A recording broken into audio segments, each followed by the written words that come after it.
I have someone who's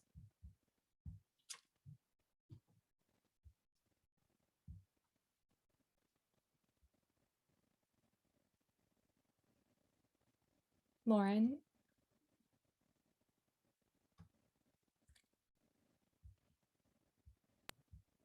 Everyone, we're just waiting for people to come in.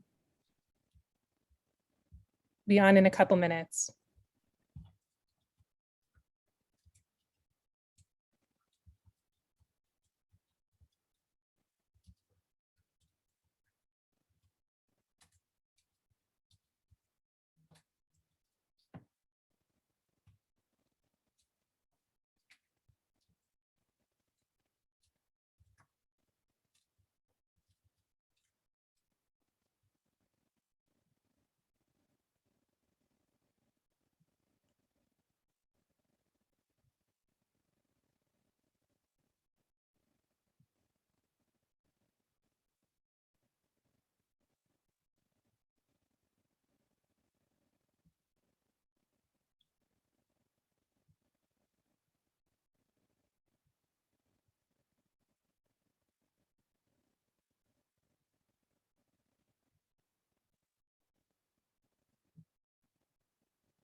Hi, everyone.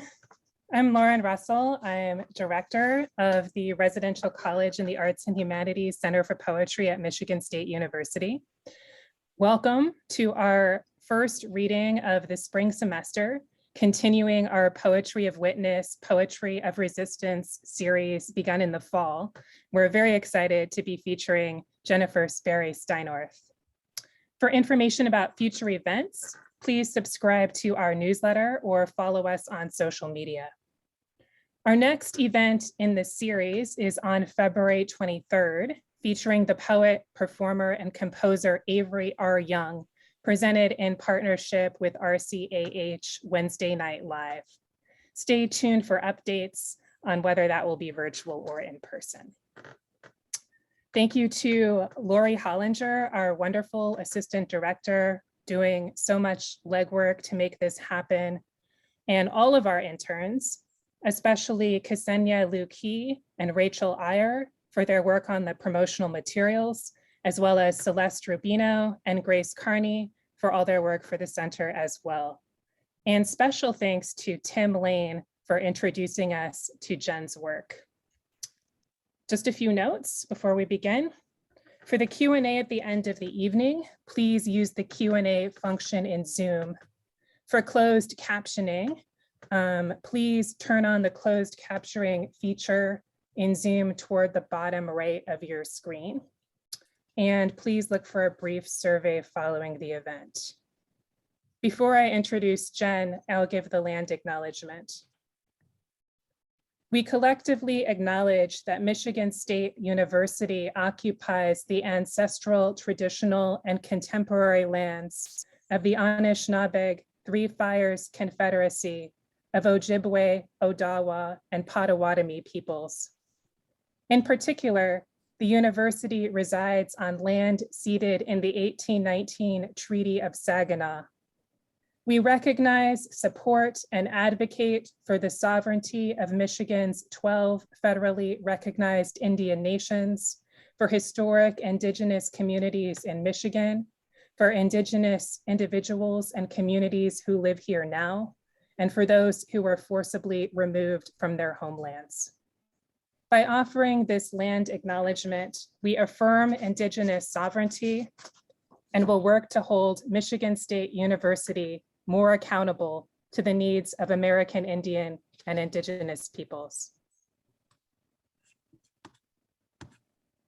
It's my great pleasure to introduce Jennifer Sperry Steinorth. Jennifer Sperry Steinorth's books include Her Read, a graphic poem from Texas Review Press, 2021. And I have a copy here. It's wonderful and beautiful, and you should check it out. Awake with Nine Shades, which is also from Texas Review Press 2019 and was a finalist for Forward Review's Best of the Indie Press Award, and a chapbook, Forking the Swift, from Michigan Cooperative Press 2009.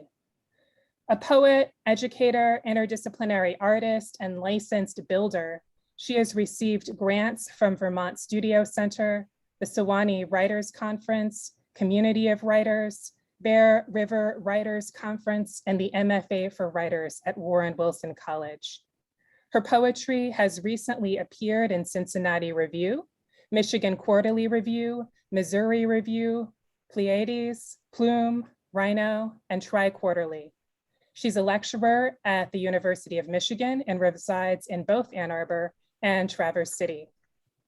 Steinorth began her artistic life as a dancer, studying and performing with the Houston Ballet, the School of the Pennsylvania Ballet, Interlochen Center for the Arts, and elsewhere.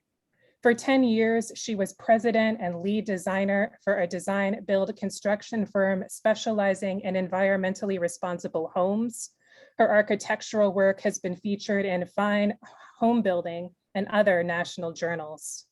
Her interdisciplinary work has appeared in several galleries, including Women Made Gallery in Chicago. Her Read, a graphic poem, is both record and product of Steinorth's transformative encounter with a male-centric text, Herbert Reed's seminal 1931, The Meaning of Art. To describe Her Read as an erasure project seems inadequate. By erasing, severing, mutating, and transforming Herbert Reed's text, Steinorth exposes Reed's erasure of women artists. And through this act of exposure, she manages, if not to resurrect the women missing from Reed's text, then to coax a chorus of women's voices to speak out from the erased, excavated, altered, subverted, embellished, bedazzled, loved, graced, mutated, and devastated pages of a text no longer Reed's, but entirely her own. On page 97, a chorus of first-person lyric I speakers arises from between the text blotted out with buff, pink eggshell, and mahogany correction fluid, calling out in a litany of I statements. I rat, I apple, I ire, I mind, I spirit transcendent, I oversteps limits, I mean, I harmony, I bacon, I strange, I port, I architect, I deny, I obey, I servant, I master, I pure, I particular, I O king, free play, I Egypt, I hear again, I dent, I age, I ritual, I essential, I other, I change, I con, I convent, I cult, I object, I kin, I origin, I model, I clay, I baby, a bundle of papyrus stems lashed and over I lay, the papyrus being very stiff and firm, I Alice pass. Steinorth's multifaceted women speakers are at once architect and model, master and servant. They age and dent and ritual and object and create. They spirit and transcend. Later in the book, Steinorth constructs the following statement. In this book, every she is a construct, a remodel, a reconstruction, a symbol born of destruction. Likewise, each her derives from here and there, where and whether, either, rather, and other. The book's he's and hims are similarly unstable. At times, Steinorth's chorus of speaker seems to comment on recent events and patriarchal forces more immediate than Herbert Reed, as on page 203 when the speaker cries, impeach, imp, each, imp, peach. At other times, the speaker addresses Reed directly, as with, oh, Mr. Reed, touch me where I bleed, put your sensitive hands in the wound, as though, like doubting Thomas in the New Testament story so often depicted in classical art, Mr. Reed is demanding proof of a resurrection. The proof, of course, is the book itself. In an interview for Poetry Northwest, Steinorth notes, I think the curious reader can see a progression of rule breaking as the book progresses. To my mind, this was a development of craft on my part that coincided with female speakers gaining authority. Through increasingly inventive approaches, Steinorth pushes the art of erasure into new territory, sometimes cutting text from one page and placing it over reproductions of art on another, so that the women speakers interrupt the work of the male masters. Sometimes Steinorth forms words letter by letter. Sometimes pages invite the reader to participate in ways of reading that remind me of playing chutes and ladders, following arrows in a maze to make meaning up or down the page. Near the end of the book, an authorial sounding speaker declares, behold, instead of mother and child, I offer up Frankenstein's portrait. In other words, she's created a monster that is a mutant, a hybrid, a product of radical transformation. In the essay, Mining the Dead, on the making of her Read, a graphic poem, Steinorth explains Frankenstein's presence in the book. I felt like the doctor hunched over my would-be creation. Like Frankenstein's, my creature was made of recycled parts, and I dug the association with Mary Shelley, a woman shaped by numerous tragedies particular to women of her time. Not Mary, the Virgin Mother, whose image is second only to Jesus in the Western canon, but Mary, mother of a most beloved monster. Monstrosity is a superpower. Like its mercurial cast of speakers, this book can shapeshift, be and do and say many things at the same time, and allow the reader into its corporeal being along with Sir Herbert Reed and Doubting Thomas. In the Poetry Northwest interview, Steinorth says of erasure, the artist creates the vacancy, then surrenders it to the reader, who may then populate the expanse with their own ghosts, theories, lovers, and demons. This feels like an act of generosity, of love. Please join me in welcoming Jennifer Sperry Steinorth. Wow. Thank you so much, Lauren. That was beautiful, and I'm so honored and delighted to be here. Thank you, Lauren, and thank you, Lori, from the Center for Poetry at Michigan State University. Thank you to Michigan State University for hosting me and for awarding me a BA in English many years ago. I also want to thank Tim Lane for introducing me to these fine folks. I met Tim many years ago when he was a graduate student of Diane Wachowski, while I was an undergraduate student of hers. And I also want to thank Diane Wachowski for really sharpening my blade in those years at Michigan State University. I thought I would read a little bit from my first book, Awake with Nine Shades, particularly some poems that feel like they're in conversation or they may have done work that helped to allow the door to open to her read a graphic poem.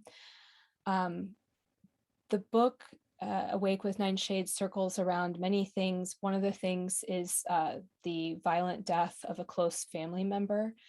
But I think ultimately it occurred to me as I was preparing for this reading that it's really a book that is interrogating and fearful of inheritance, various kinds of inheritance. And so thinking about inheritance, I thought I'd start with Eve.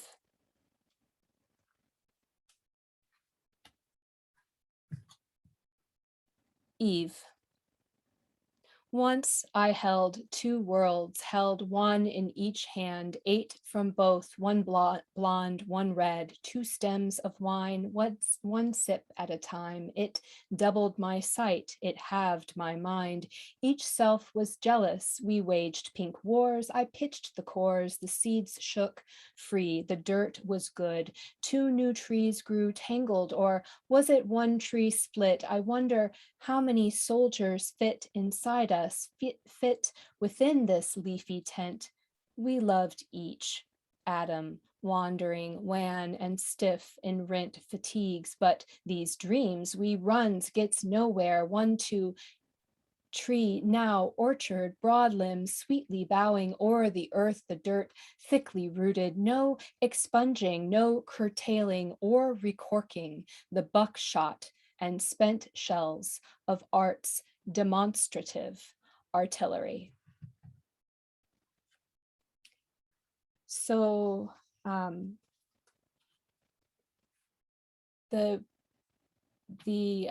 of the losses, the deaths that the book is sort of circling around is the death of my father-in-law, and he was a big fan of Robert Frost, and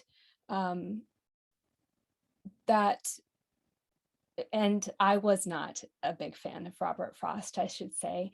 And I think for me, part of something that got in the way of my appreciation with Robert Frost is the sort of male inheritance, and the fact that my first exposure to living poets was in the Northwoods, where poets like Robert Frost and Jim Harrison and many beloved, marvelous male poets that were kind of wilderness folk were really revered, and it didn't feel like there was a place for like I didn't recognize my voice anywhere. But this is, well, I'll read the poem. Dear Robert, Robert Frost is hard for me to get excited about. Sacrilege, you say? But I need him now. In order to write, don't know what, not sure how. He loved him, my father-in-law, Robert Frost. The world he wrote about, educated on sight, with a drill bit and know-how. I need him now, my father-in-law, to tell me how to tell my husband I need him now. To hold the world we've lost about, the loss we love about, I write it down. Nothing Robert Frost about it. Nothing even, odd love. Nothing platonic, something catatonic. Maple saplings aren't even. 3 leaves tall. Leavings, 3 leaves tall, all about the base of the tree. Not even saplings yet. Not even saplings, yet leafing out. I pull one out of the lichen. I loved him, my father-in-law. I loved him fatly. I loved his portly wobble through the forest. Gone now. Why I kite about it.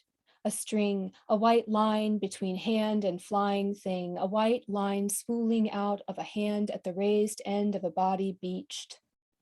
A raised body reclining. A friend I know barely. A friend I know barely dressed on this beach has lost her father. I take a lover, Rob Frost. Sacrilege, you say? He took his own life, my husband's father. My husband's wife is afraid of what? The drill bit, a robber, the frost, what we winter over all summer, the hammer and 10-penny nails, what is written, what it costs. So that poem, I think, is meditating on inheritance, the fear of inheritance, and the fear of silence, and of the cost of breaking silence.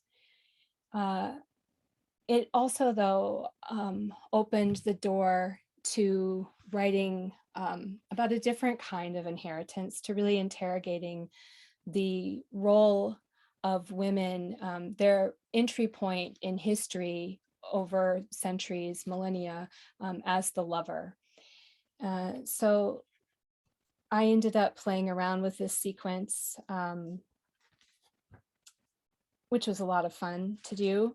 It's called, it's an epistolary sequence between the late Robert Frost. He's very dead in this meditation, in this epistolary sequence. So it's a series of letters between the late Robert Frost and a midlife woman flirting with crisis, whose name is Genevieve S. A tryst little tryst with R. Frost. Dear Mr. Frost, I hope this finds you well in your little well, or is it more like a mine? I wonder if you've time to speak with me about poetry and accessibility. I'm a midlife poet flirting with crisis, more or less. Genevieve S. Dear Genevieve S, I've nothing but time. Do you cook? Robert F.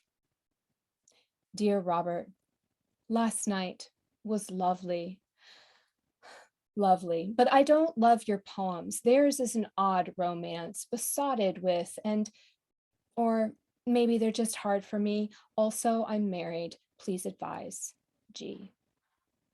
My dear Jen, yes, it was. That's fine. Sure they are. So am I. R.F. Dear Robert, last night snow gathering in the window screens, your hands.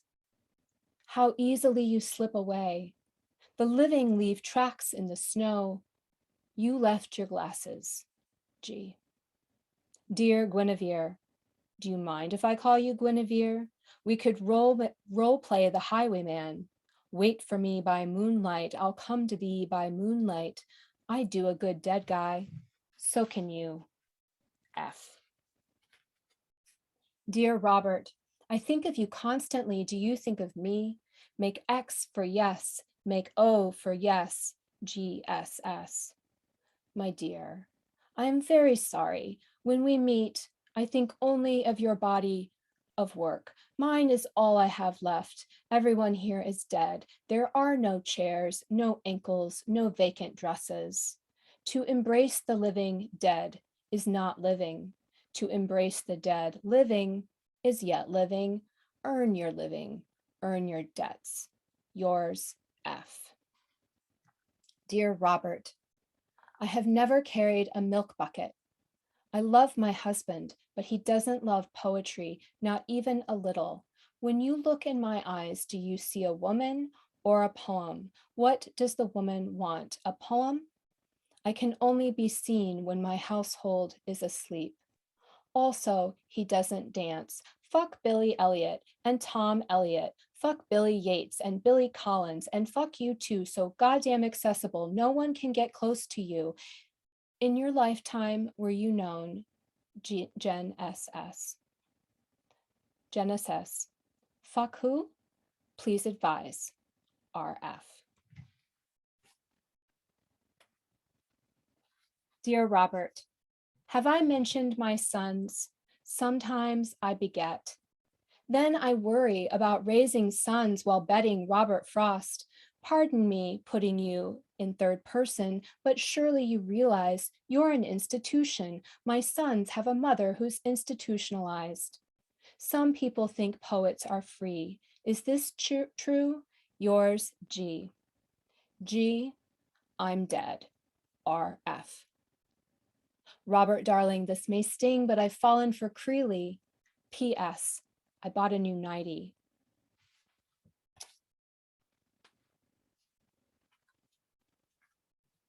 Dear F, how do you breach the wall between us? Must you pace the length, probing for a crumbling? Avoid border control, dogs? And who, after its must, is responsible for the wall's repairing? G. Sometimes he doesn't write back. Dear F, also for fuse, F, that twist of twine trespassing bomb, that braided bit that carries the charge whose order resends the message, boom. Or to unite two twain into one, to soldier, thence to scar, I am with child. You refuse to see me, have mislaid again your spectacles. In death you live outside the jurisdiction of your arrows. Dear F, sometimes when I call, it just rings and rings. Dear G, I know, isn't it wonderful? Dear Robert, weeks, months watching for you, nothing. What keeps you? I walk the field to the end of it, run my hands along the wall, slipshod stones unclick to season the vagrant grass. Beyond the wall, not so high as my breast, another field yields to a line of firs. Late summer cool, early fall, hunting seasons. One game, then another, buckshot, upflush of pheasant, the hunched blue trees, their blue backs.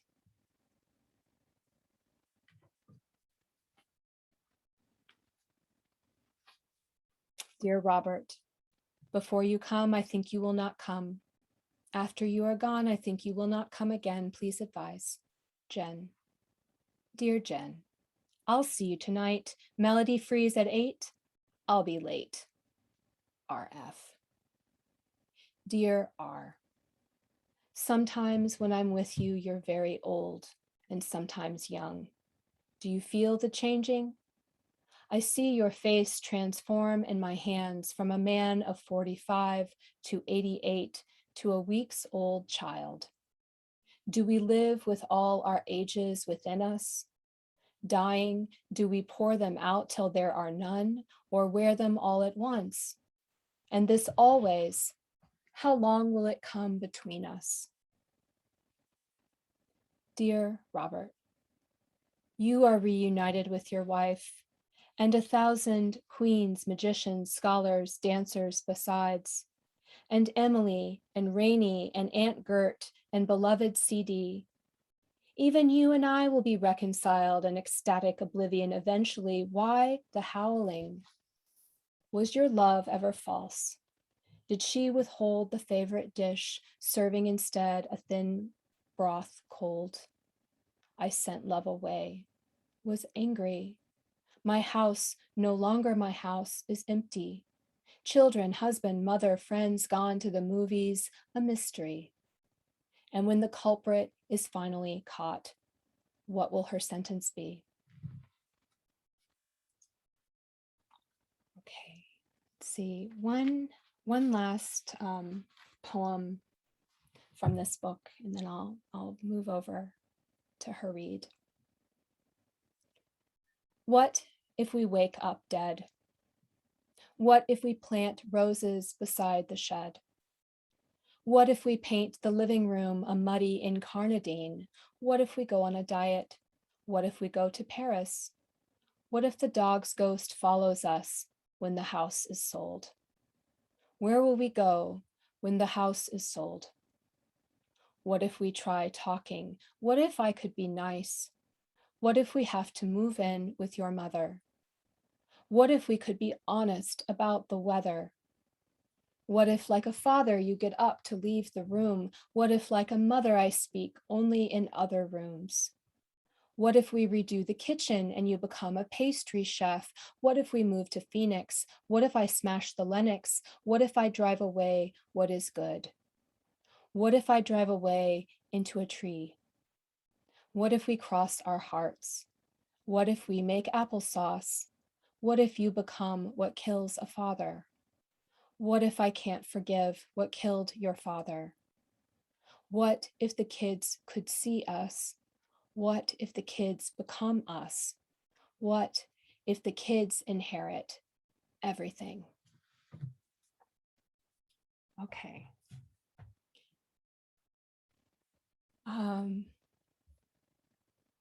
All right, so I'm going to transition to this book, Her Read, a graphic poem.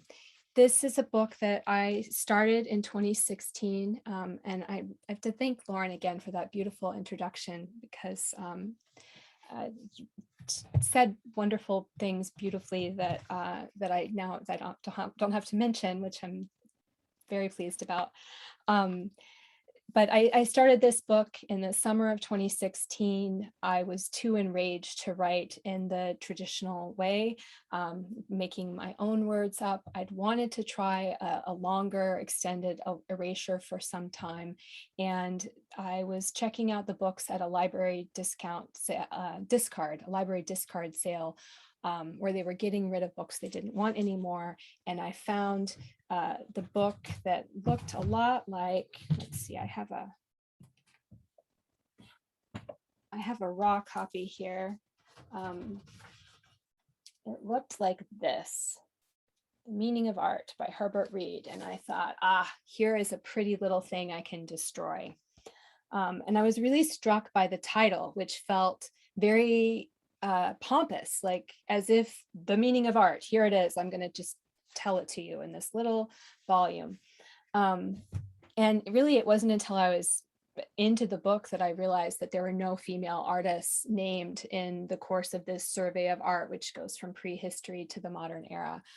In the third edition, one female artist does appear. So I said about excavating a first person female voice. And what are some things I want to tell you about this? There is a character, there are a few characters that show up. One of them is the imp.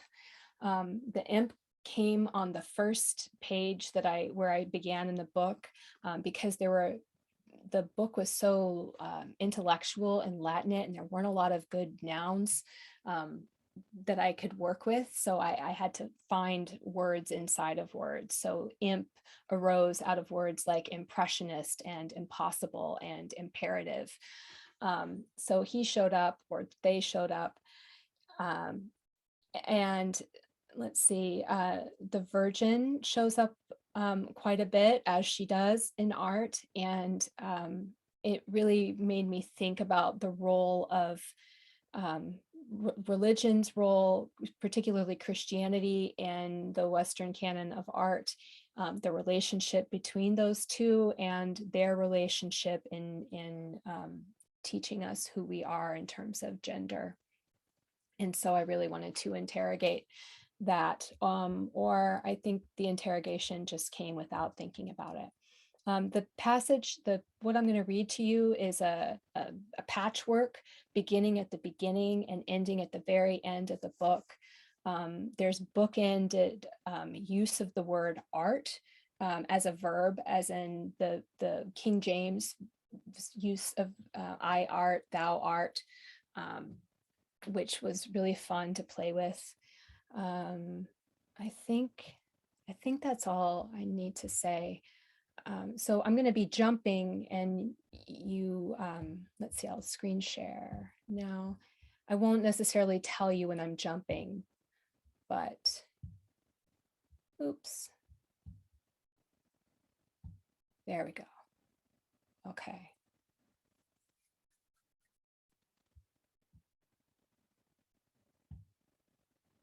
The Me in Art, Her Read, a Rue.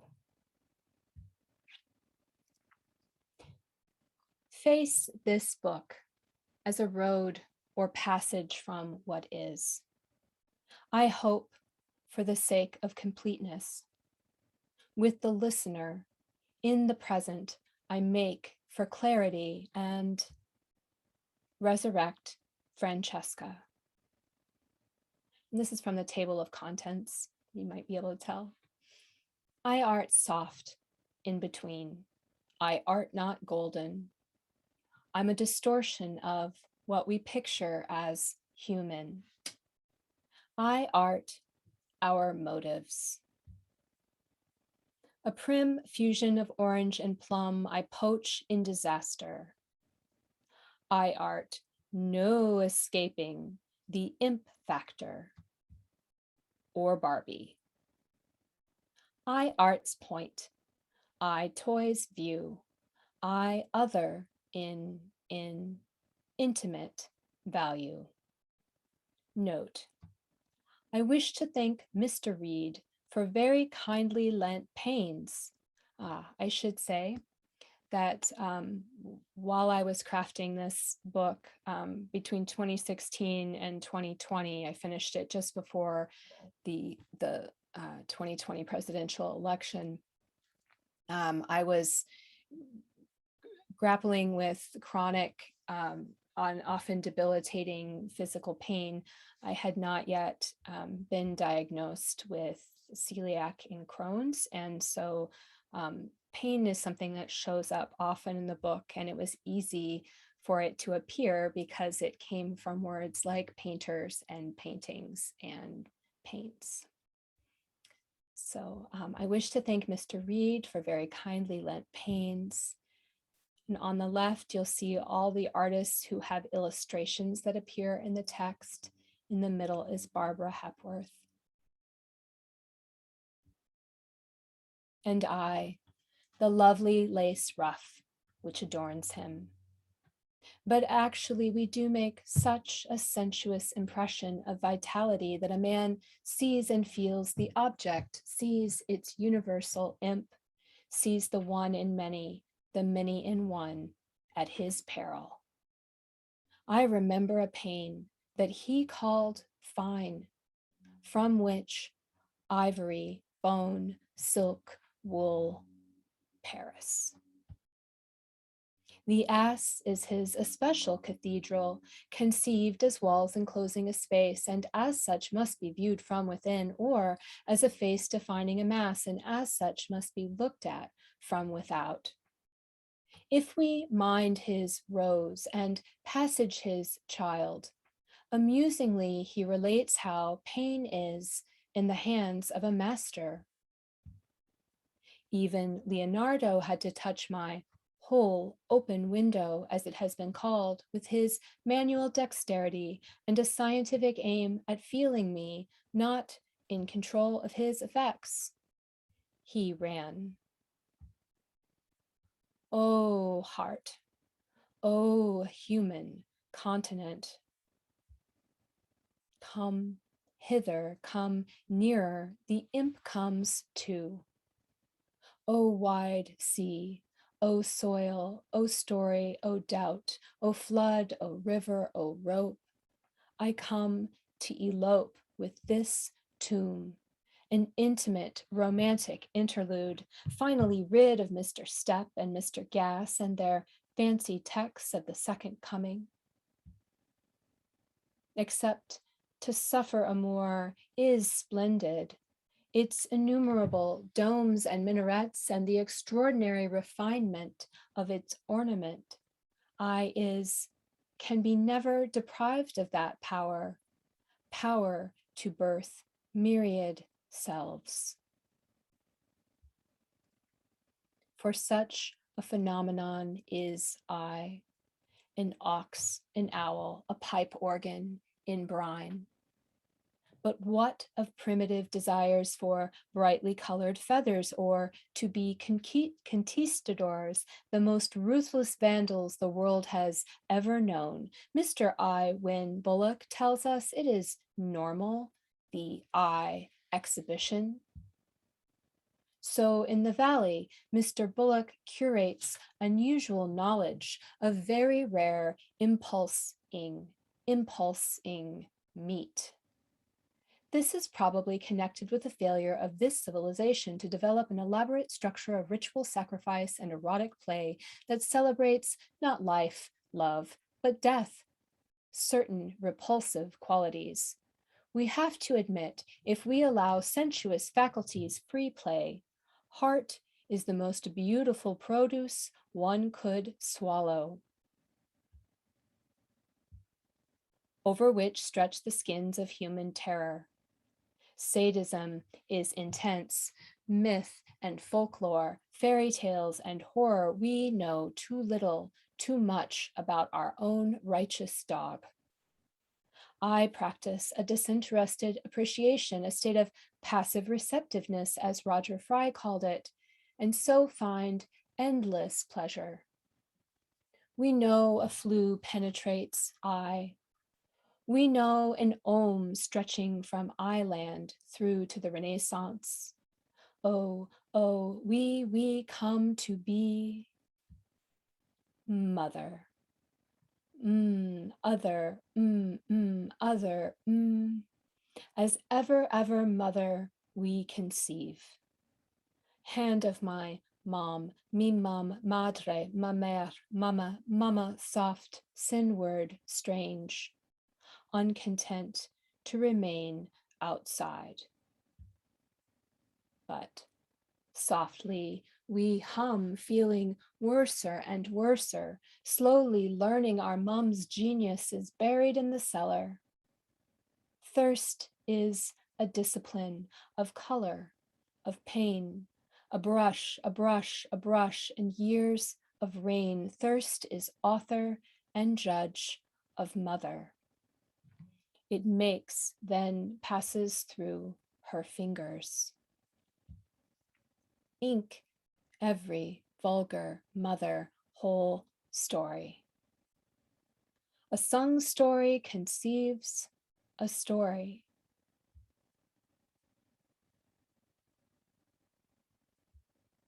Please let us refashion the story. I may suggest love is a professor. Two round arches crossing a vault. The vault suggests great height, which in turn involves a buttress, the buttress a pinnacle, and so on. But that does not explain the overwhelm that meets you as you enter me, your feelings roused by no solution of engineering, how we spoke one language, subterranean masters, indulging fancies between thinks, go to, it was never, neverland, a dynasty of dumb grace we could not escape, middle age intact.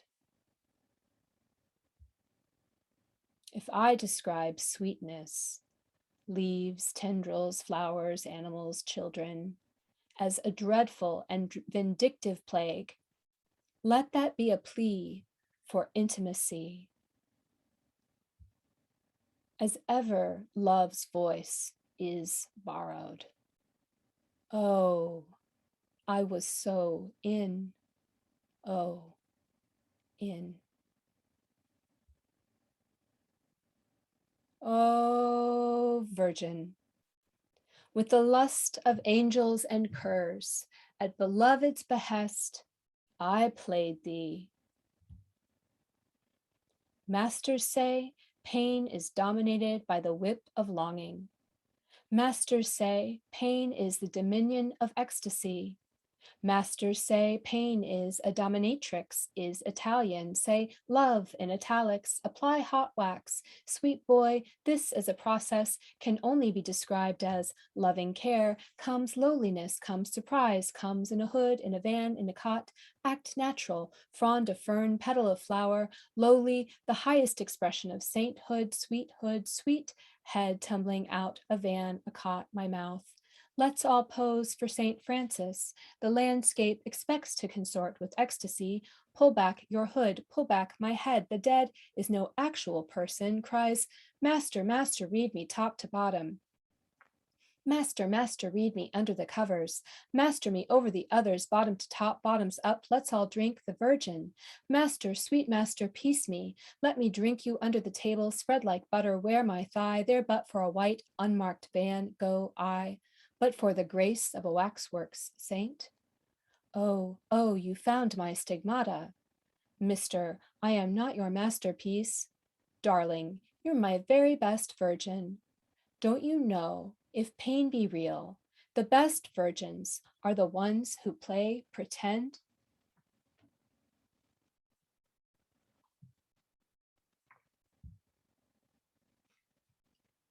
Between the virgin and me, flesh can only be discovered by ship.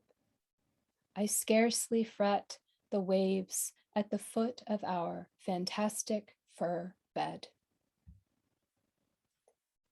And still we cannot speak. Why, her silence with its dark and overnourished forms must be a tinkling of bells, graceful and fugitive. Deal, deal, deal, deal, no, no, no, no, no, no. The tomb has windows, a shadow relief.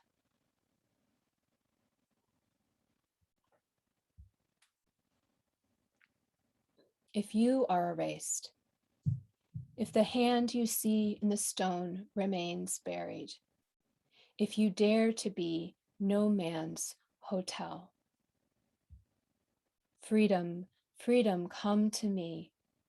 Within our walls, you need no discovery. Say, freedom, freedom comes, oh, other in me. Sacred, rage. Escape, pain, escape, pain. Be no more as wallpaper. Escape in moonlight, picture, discourse. Always dangerous things in pain. Be able as pain, mind we whole. Escape pain, alive erasure. Invent how it evolves. Arm our sisters in moonlight. Escape pain, stars, a faint setting sun.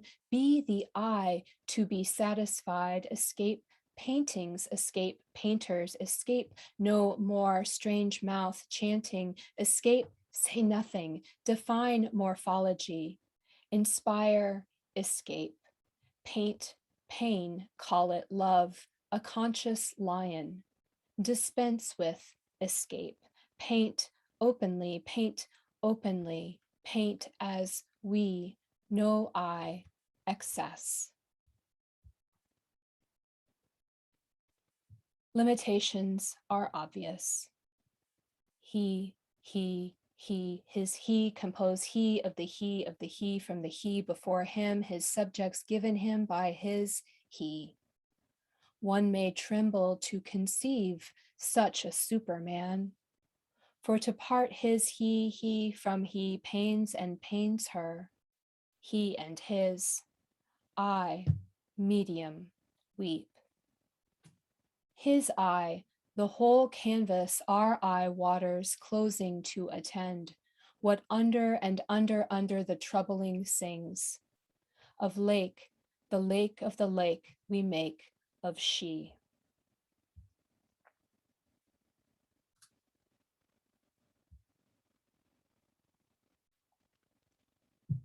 Who transforms the world?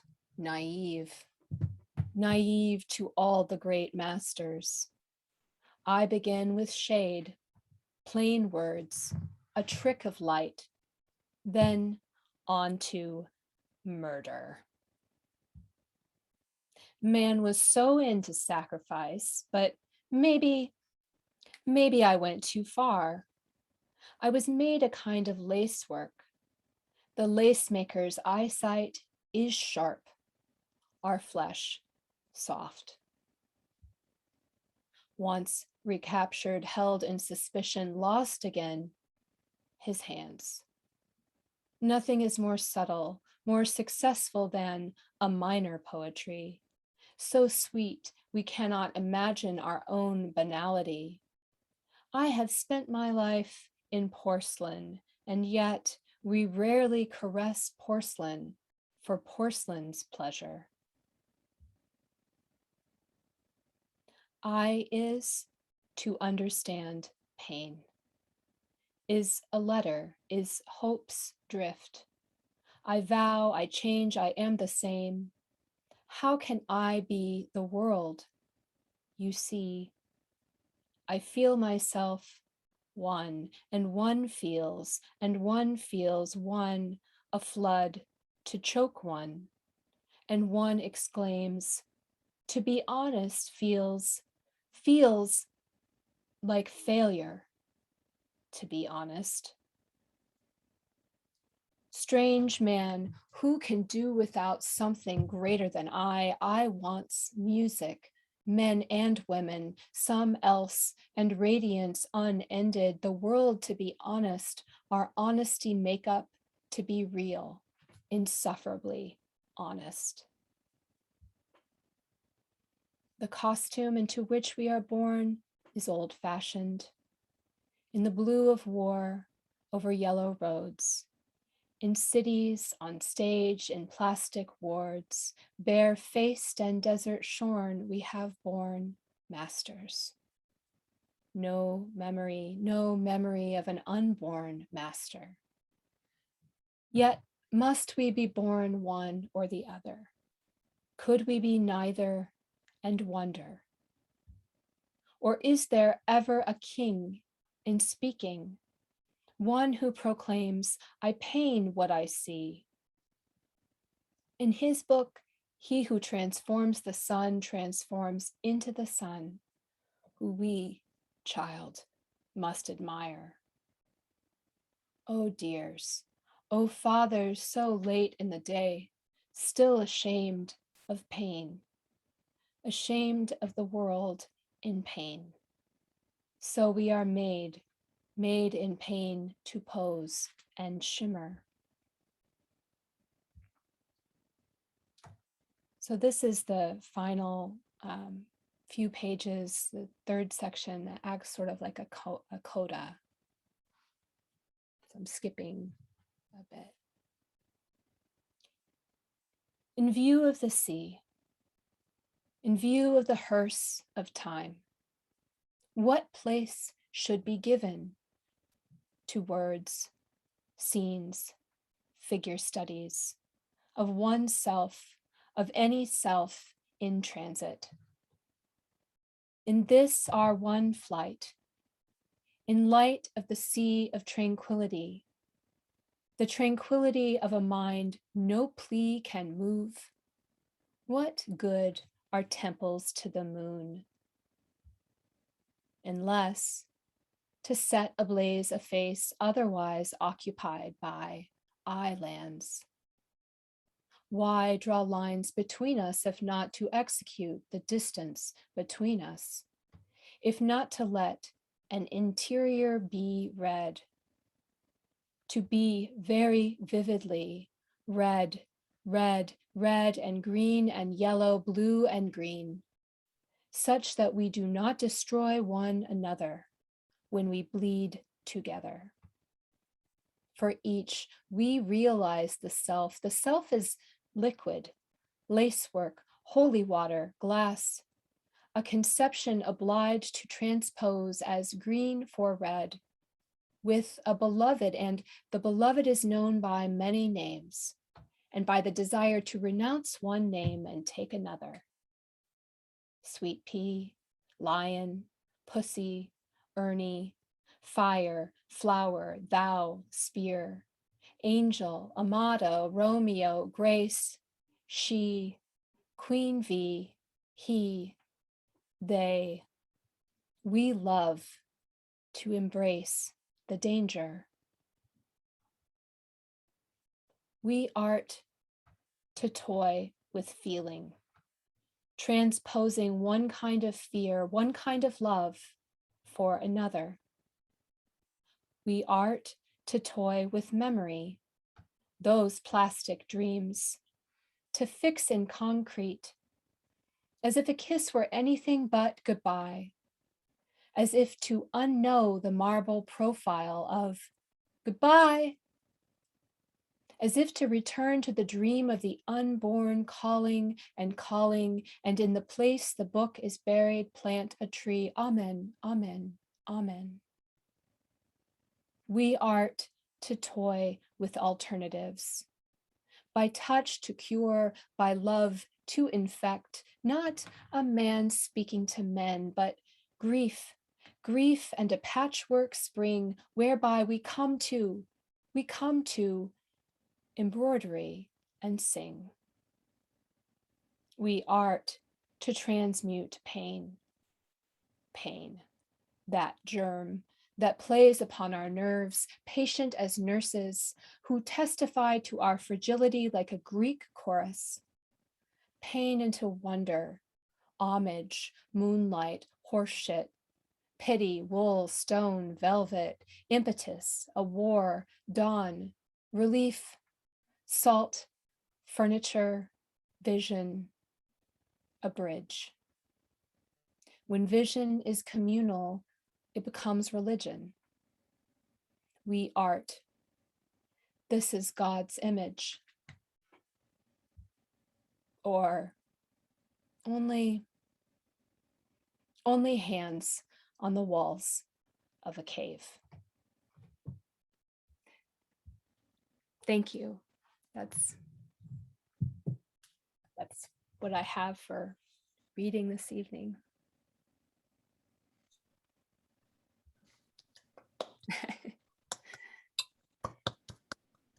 People are clapping in the chat. It's always so strange because I'm the only one who can actually clap. Thank you. That was really a wonderful reading and such a pleasure. It's such a treat to get to see you read and see the images at the same time. Someone was commenting on that in the chat. If people have questions, please put them in the Q&A.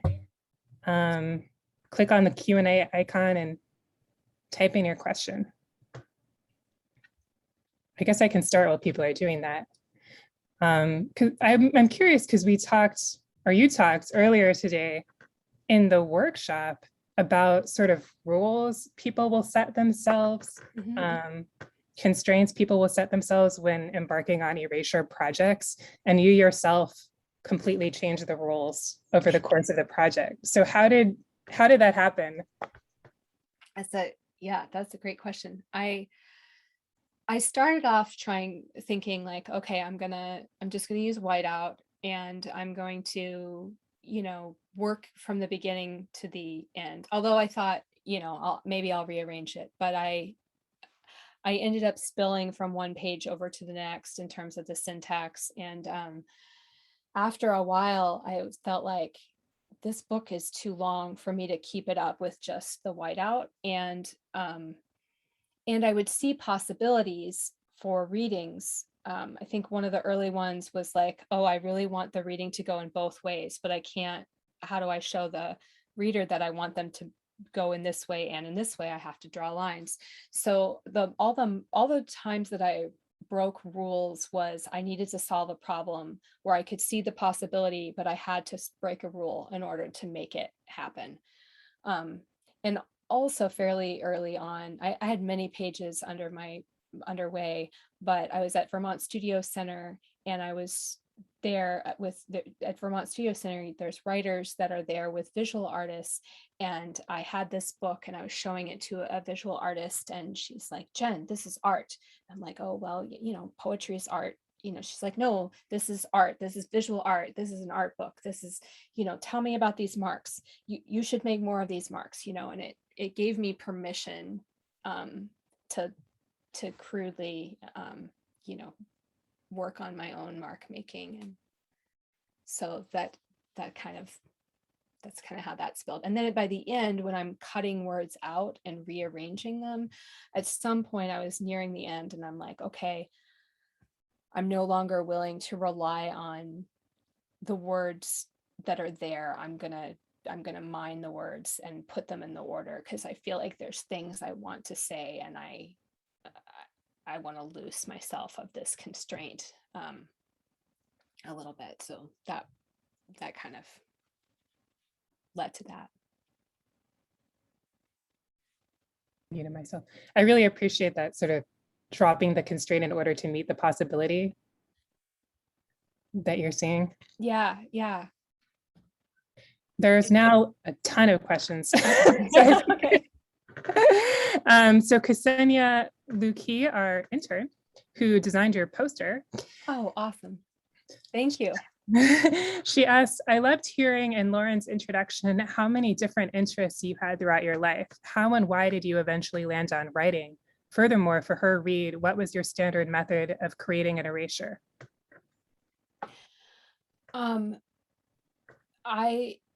was a dancer first. I loved dance. I still love dance. And I still feel like sometimes I'm translating movement. Like what comes first is movement. And then there's a process of translating into language. I started writing though fairly early. I was in high school and undergrad, and I was serious about writing. And I actually applied to grad school, and I applied to a couple of grad schools, and I was waitlisted. And then kind of my life took a different turn. So I have been writing for a lot of the time. I don't know if that answers quite the question, but in terms of process, and I wouldn't say that I'm settled on writing. I like still I feel like it's not a settling, like there's writing and then there's other things, which is lovely, and those other things feed my writing. But in terms of process for this, I didn't begin with a table of contents because I didn't know what to do with those, but I began with the first part of the prose, and I just worked in order of the pages. I wouldn't complete a page and move on. I would kind of work in waves where I would erase a bunch of stuff I didn't need, and there would be stuff that I wasn't sure what direction I would go, and I'd leave that behind. And then I'd move further to see, like, what am I heading towards? What kind of language do I have? And so it would take me many passes. Like each pass would carry me a little further, and then I'd come back and shave off a little bit more and then push a little further. When I got farther along in the book and had a sense of like, what's the voice and where is this moving, I was able to complete pages faster. Not faster, but like I would, I wouldn't have to be like 20 pages in before I double back and finish page one, if that makes sense. And sometimes later on, I would also, at first I was working with whiteout directly on the pages, but later on, as I got more invested and as I started to do more elaborate visual things, I would photocopy the spread and work things out in the photocopy before I got into the book. The next question is from Benjamin Goldstein. Would you frame your direction prior to whiting out the words, or did you white out as you read, finding each word as they came? Thank you, Benjamin, I think. Yeah, thank you. I would work with the whiteout, and actually that process was really helpful in clearing the language, like new things. I would see new things as I disappeared things. And I can't work with whiteout anymore because it's toxic to me. I can't tolerate being around it. But which is sad because it's such a nice, soothing, like it creates clarity, I think, by visually, eliminating things. But I would sometimes, photocopy. And then I would white out on the photocopy as well. I really didn't like to use pencil to like scribble things out because it created more, for me, visual mess that made it harder for me to see what I was working with.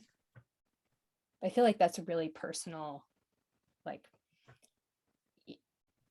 whatever, like I can't cook in a dirty kitchen. My husband can, but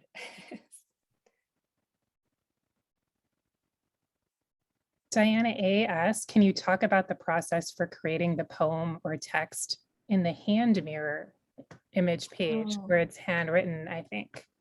Yeah, that was one where I'm really breaking the rules there. All of the words that I use could have been found in the facing page.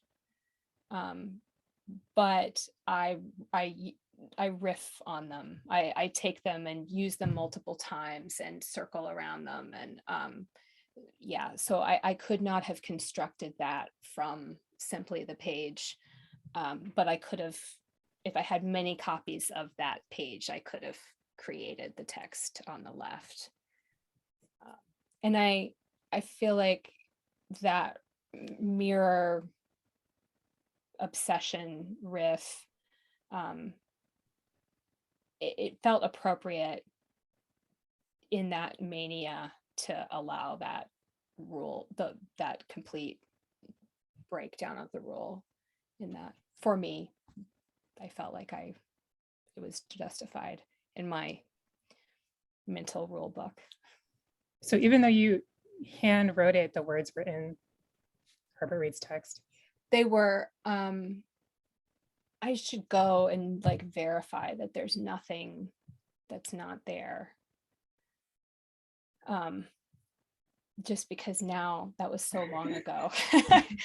I'm like, oh yeah, that was all.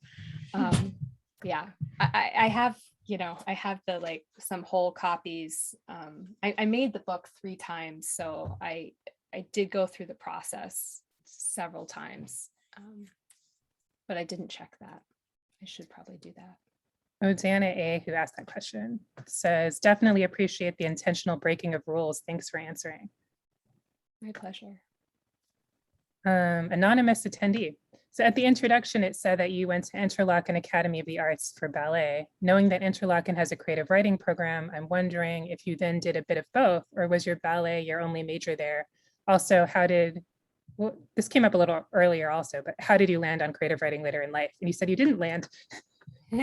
Well, yeah, I did take some creative writing classes. When I was there, I was a really like serious dancer, and the way that the dance major is you're, at least when I was there, and I think it's similar now, you're in the studio from 1 to 6. So there's not, between needing to get your academics, I did take some creative writing minors, but a double major was not permitted.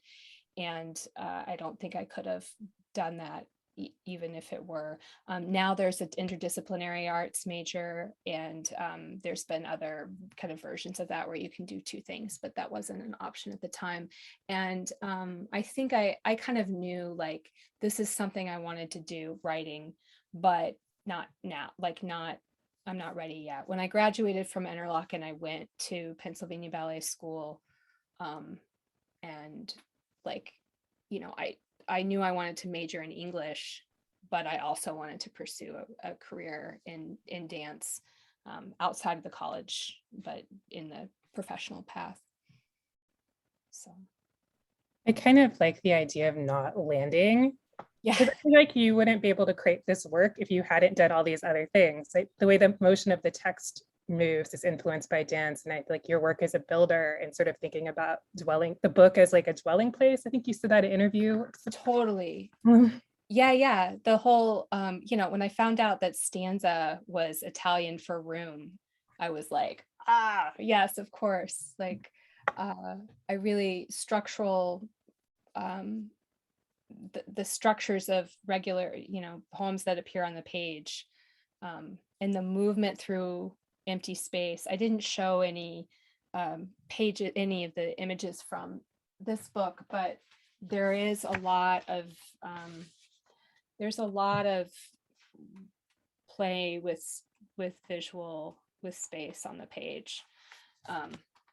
So yeah, I definitely feel like the construction, the design space, and thinking about moving through, like, the idea of like, Sarah Suzanka, the architect, talks about how pleasurable it is to move through corridors into open spaces and then back through corridors again, and this like compression and release. And I like, there's just so many crossovers between various medium, whether it's writing or film or architecture, to think about these variations. And our movements.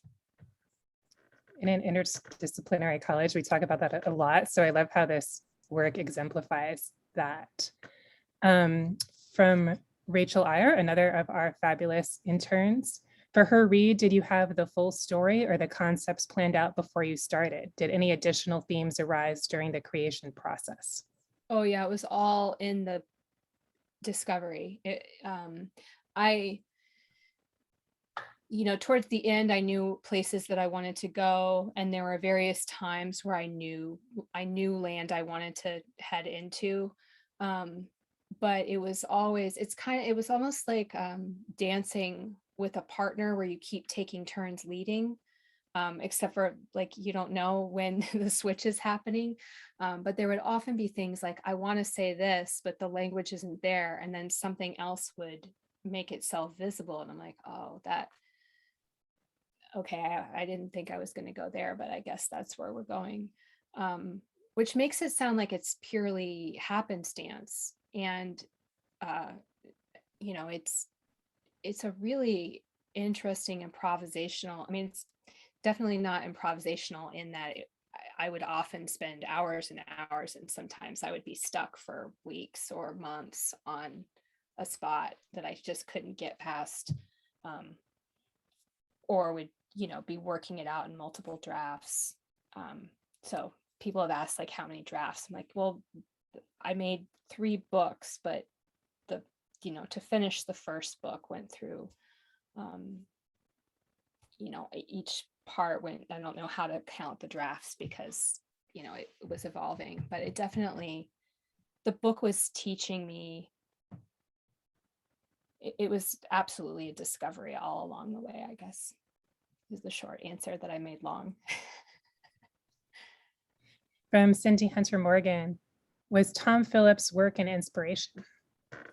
I was aware of Tom Phillips's work sort of from afar. I'd seen some pictures when I started. I didn't really investigate it until I was really far along in my book.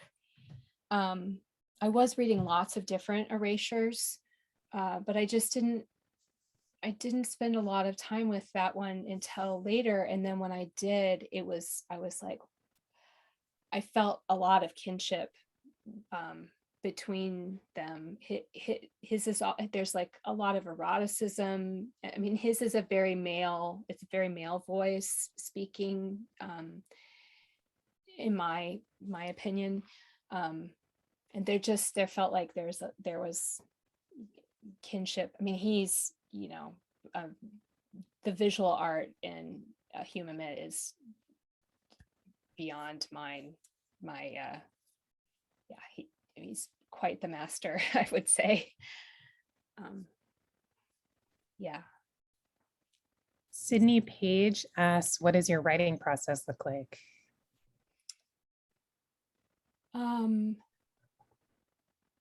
When I'm like in normal writing, I'm wondering, let's see, my writing process, I have an idea and I make a big mess and I live in the mess for a long time. And I feel like lots of things coalesce all together. But that's a sort of simple, like right now feel like I'm making a lot of messes, and I've got several projects that I can see are longer projects, and I'm bouncing around between them, depending on my appetite and time. And I feel like now I'm getting a sense of like how to see the form of something quicker than I used to, where I used to struggle to like, I'm spending a lot of time with the language and I don't know what shape it's going to take. And these days it feels like the shape and the language are finding themselves sooner than they used to. Although I say that and they could totally change tomorrow. I love that idea of working in the, well, anyone who knows me will know I love the idea of working in the mess. Also, many years ago, I read this interview with Anne Carson, the poet, whose book is above you. Yeah, yeah. I love the in-person. And she talks about, she's a classicist. For those who don't know, she studies ancient Greek and Latin, and she doesn't separate her notebooks as a classicist from her notebooks, like her creative notebooks, so that it will all blend in. And ever since I read that, I just have one notebook, and it doesn't necessarily produce the same effect for me, but I love the idea of letting everything mingle. Did I just accidentally take one away prematurely? No, that was the last one. Awesome. Any final questions? Anything we missed in the chat? Oh, do you mean her read? Rita, hey, do you mind to tell us the name of the book again? Yeah, it's and let's see, I could pull the link too, maybe. It's Her Read, a Graphic Poem. Her, and then READ. And Read is the last name, or read, yeah, the last name of the author. So the her comes from Herbert. And if the you title itself is an erasure of the name of the source text author. And you have, So, when you go read that book, there's a whole, in the intro, you've explained all the different possible meanings of the titles. right, yeah. And I think, I don't know if she's still here, but Eleanor Wilner, the marvelous rock star poet, she wrote my introduction, which was really, really gorgeous as well. And she was here, or maybe still here. Oh, there are more questions just since. Okay. Final question. How is it dealing with your publisher since the book is so innovative? Oh my gosh, my publisher is amazing. My publisher is Texas Review Press, and it was really tricky.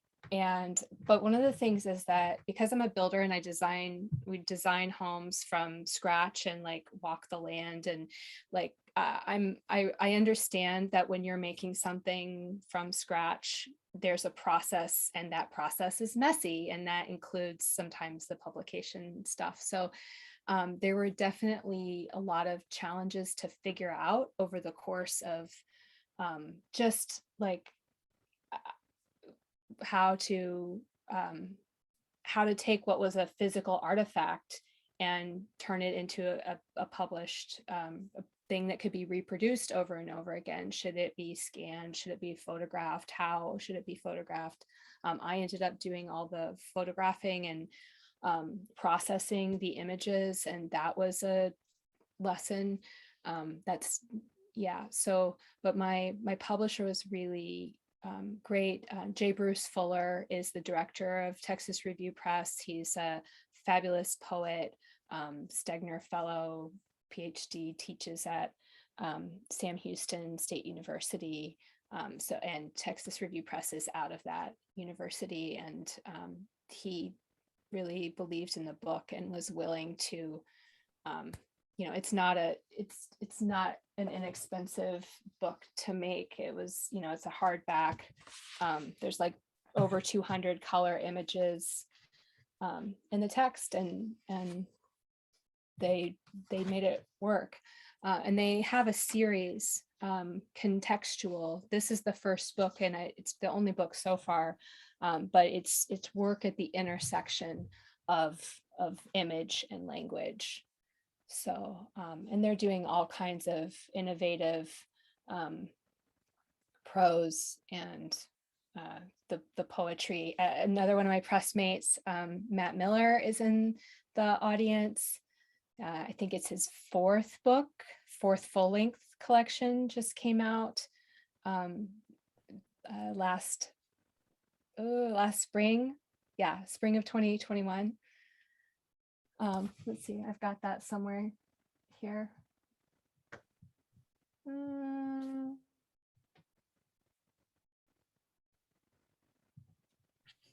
Well, okay. Here we go. Tender the River. Beautiful. Here's another Matt Miller book. We've got water theme going on here. Matt Miller put a smiley face in the chat. It doesn't seem like there are any more questions. So last call for questions.